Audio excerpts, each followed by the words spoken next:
I'm about to see what the 49ers looking like. The playoffs about to begin. Hey, bro.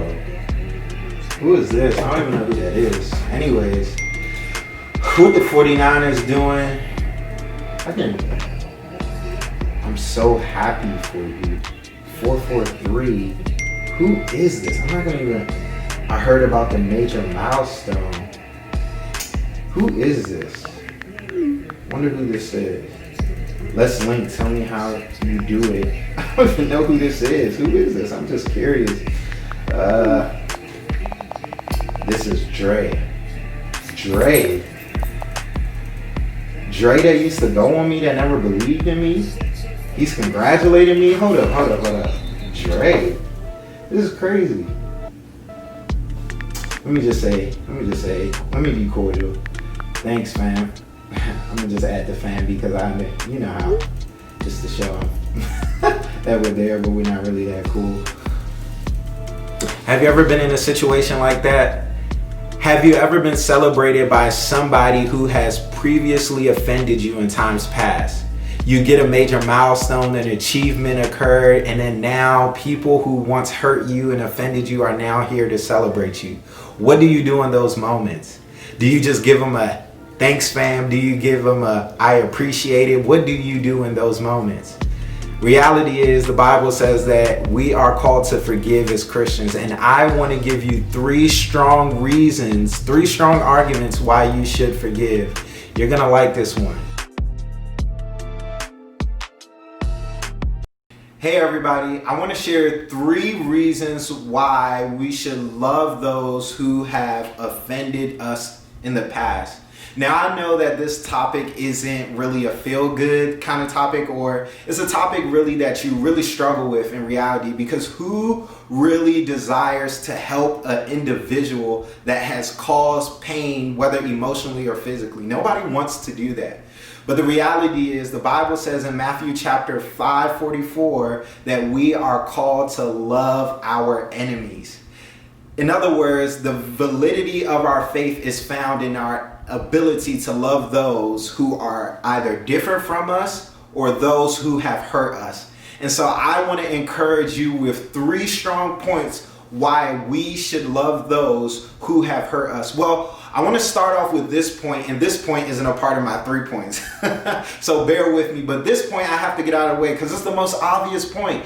And it's the point that if you have been in church for Lord knows how long, or if you've been in church in a couple of weeks, you know this point that we are called to love those who have hurt us because God loved us even in our mistake, in our wretchedness, right? The Bible says that while we were yet sinners, Christ died for us. The Bible says God so loved the world, even though the world did not love God. And so therefore we should love others because it shows a reflection of the mercy and the forgiveness that we have received. So we get that.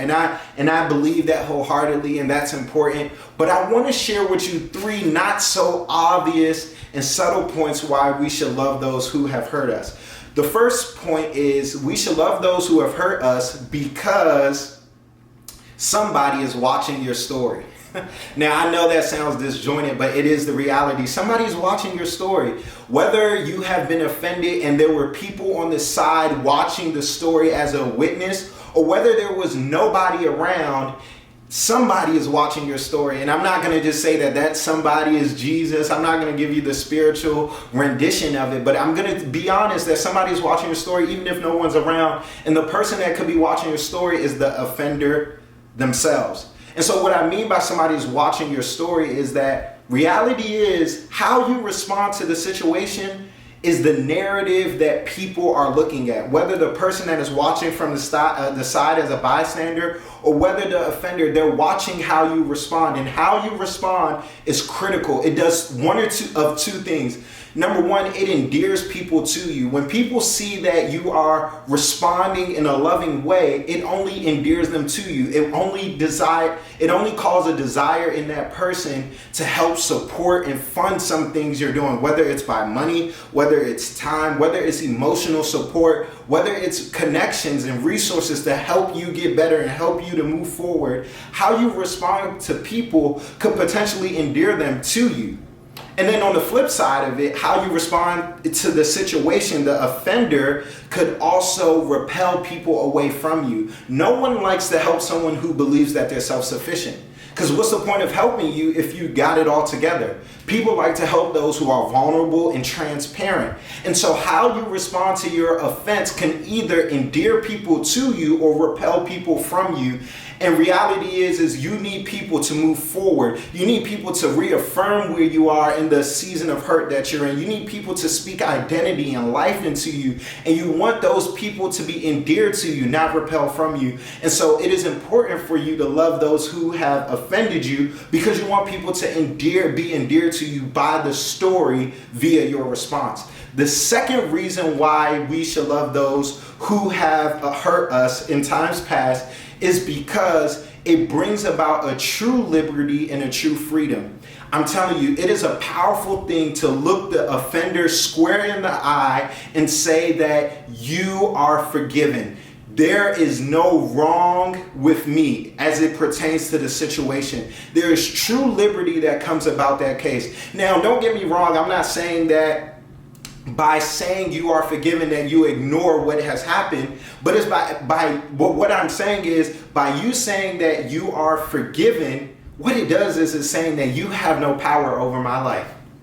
That I can walk around in life not worrying about the past. You know, some people are stuck in the present, not because they don't know their way forward, but because they continue to look behind at the past hurt that happened 5 years ago, or 5 months ago, or even 5 days ago. The reality is that when we say that out of our mouths, that to the offender, you are forgiven, there is a true liberty, there's a true buoyancy that comes on us when we say that, hey man, it's all good. It is all good. Though it's still hurt, the pain may still be there, the memory may be there, but I am choosing to forgive you. I am choosing to let this go. And I want to be clear that me letting it go does not mean a reconnection of how things once were before, because by doing so, you put yourself back in the same situation. No. I'm not saying that there needs to be a reconnection, but I am saying that there is a level of forgiveness that I'm affording. And by doing so, I do not have to hold you. Another point in that same point that it brings about liberty, reality is that when you don't love those who offend you, you end up serving in a prison a sentence that you don't even deserve, that you did not do anything for that sentence in the emotional prison that you set yourself in. Think about it. How many people are trapped thinking about constantly waiting for day after day, night after night, waiting for an apology from the offender, and then they're waiting their entire lives from a place of bitterness, from a place of distrust, from a place of insecurity, all because they're waiting for I'm sorry, and that may not never come. Why give someone so much power? Why give someone so much opportunity to control your life, to make you stagnant?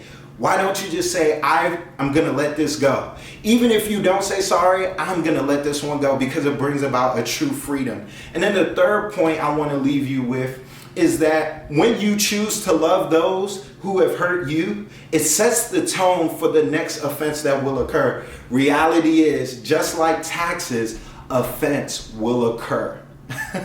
Just like taxes, you got to pay taxes, or you can skip your taxes, but one day you have to pay your taxes.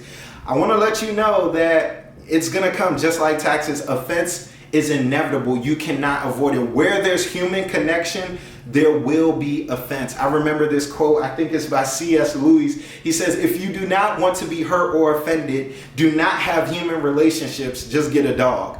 The reality is that if you are in partnership, if you are in relationship, if you are connected with humans, there will be an offense. And how you forgive a person, how you love on an individual who have hurt you in this situation determines how you will respond in the next situation. So think about it. If your natural response is to cut off the person who offends you, the next person is going to come along, offend you, and then your natural knee-jerk reaction is to cut them off as well. So why continue that pattern? Why don't you set a godly pattern for yourself by saying, I let this one go because I know someone is watching my story and I know how I respond. People are going to either be endeared to me or repelled from me. And I want to encourage you to think about those things because I believe that this is a reality. And I want to leave you with this, even though I share my 3 points. When I say love, I want to caveat it there by saying that love comes with boundaries. Reality is, Jesus says that he is love. 1 John, the Bible says God is love. But God himself has set up boundaries within our relationship so that there can be a cohesiveness and a fluidity in our relationship. Love, has boundaries. And the same is true even with those you are dealing with who has hurt you in times past. You can love someone and also set healthy boundaries. I want to let you know. And that's biblically sound. You can love someone from afar. You can love someone and not have the same relationship you had once before. So I want to encourage you to understand that loving does not look like continue where you left off. It simply means that you have no debt on my end. I am not holding you in my heart in a prison cell. I'm not doing that. I'm letting you go to be free to who you're called to be. And to be free to who I'm called to be, and we go about our ways. And I love you and I'm praying for you because the Bible says in Matthew chapter 5 verse 44 that my faith is justified by my ability to love those who hurt me. God bless you. I love you.